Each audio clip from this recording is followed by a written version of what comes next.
ఐక్యత పెంచిన కూలీ రేట్ల జీవోను పెంచిన కూలీ రేట్ల జీవోను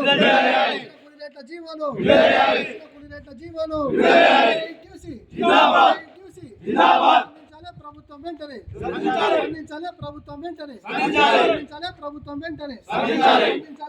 వెంటనే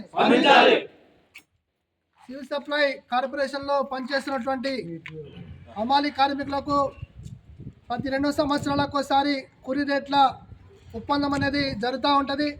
అందులో భాగంగానే 2023 డిసెంబర్ నాటికే గతంలో జరిగిన ఒప్పందం ముగిసడంతో అనేక మార్లు ప్రభుత్వం దృష్టికి తీసుకొచ్చినప్పటికీ కూడా స్పందన లేకపోవడంతో అనేక ఆందోళనలు ఉద్యమాలు చేసిన ఫలితంగా 4 అక్టోబర్ 2024 నాడు ఏఐటీసీ నాయకులతో కమిషనర్ చర్చలు జరిపి 20 రూపాయలు ఉన్నటువంటి క్వింటాకు 29 రూపాయలు చేస్తామని వారు అగ్రిమెంట్ చేసుకోవడం జరిగింది.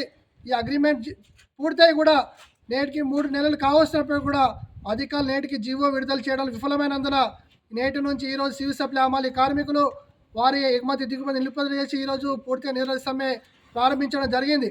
ప్రభుత్వం వెంటనే స్పందించి వారికి న్యాయమైనటువంటి జీవో అయితే మీరు అగ్రిమెంట్ చేసుకున్నారో కమిషనర్ గారు వెంటనే సంబంధిత మంత్రి గారితో మాట్లాడి జీవో విడుదల చేయాల్సిందిగా ఏఐటీసీ పక్షాన మేము డిమాండ్ చేస్తాను.